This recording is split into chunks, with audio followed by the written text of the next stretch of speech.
আপনার শখের পাখিকে মাঝে মাঝে নিম পাতা খেতে দিন।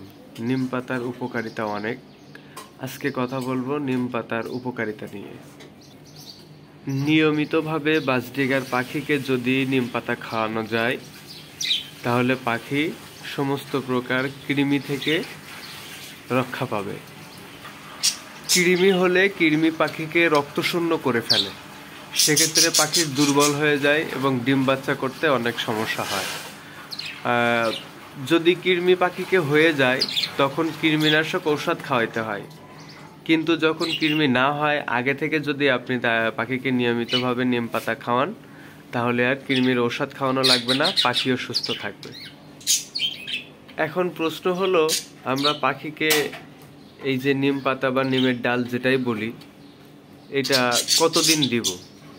আপনি চাইলে প্রতি সপ্তাহে একদিন দিতে পারবেন, অথবা মাসে 3 বার, মাসে 4 বার দিতে পারবেন, মাসে 3 বার দিতে পারবেন, 3 থেকে 4 বার। এক মাসে 3 থেকে 4 বারের বেশি নিম পাতা দেওয়া যাবে না, কারণ এটা মনে রাখতে হবে এটা ঔষধি গাছ, এটা কিন্তু সাধারণ খাবার নয়। এই জন্য রেগুলার দেওয়া যাবে না, প্রতিদিন দেওয়া যাবে না। এটা মাসে 3 বার অথবা প্রতি সপ্তাহে 1 বার, মাসে 4 বার, 3 থেকে 4 বার আপনি আপনার বাজরিকার শখের পাখিকে এই নিমের ডাল খেতে দিবেন। ওরা আসলে নিমের পাতা খায় না, ডালটাই দেখবেন চিবিয়ে চিবিয়ে খাবে।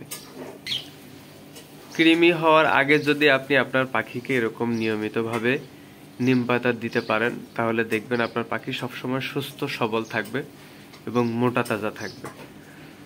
রোগমুক্ত থাকলে মনে করবেন যে পাখি অনেক চঞ্চল থাকবে। আর পাখির যদি চঞ্চলতা কম হয়, যদি স্থির থাকে, সেক্ষেত্রে আপনাকে বুঝে নিতে হবে আপনার পাখি রোগাক্রান্ত হয়ে গেছে, তখন আপনাকে ট্রিটমেন্ট করতে হবে। পাখি যতই চনমনে থাকবে ততই ভালো।